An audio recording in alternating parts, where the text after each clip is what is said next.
Mohon perhatian. Mohon perhatian.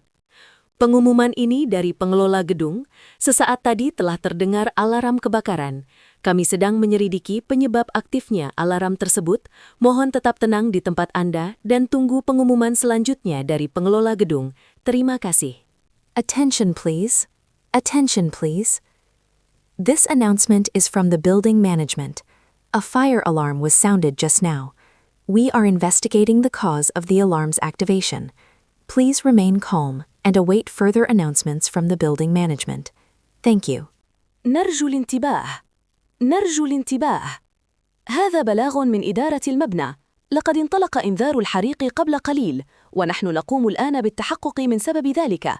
يرجى منك الهدوء وبقاؤك في مكانك، وانتظار تعليمات أخرى من إدارة المبنى. شكرا لكم. 请注意，请注意，这里是物业管理处的通知。刚才大楼火警警报响起，我们正在核实原因，请大家保持冷静，留在原地，并等待管理处的后续通知。谢谢您的配合。Nyuwun kawigatosanipun. Nyuwun kawigatosanipun. Wara-wara punika saking pihak pengelola gedung. Sawetawis wekdal kepungkur nembe kemawon kepiring swanten alarm kebakaran. Wekdal punika, pihak pengelola saweg mriksa menapa ingkang dados jalaran mungelipun alarm kasebat. Kasuwun panjenengan sedaya tetep tenang wonten ing papanipun piyambak-piyambak sarta nunggu wara-wara salajengipun saking pengelola gedung. Matur nuwun.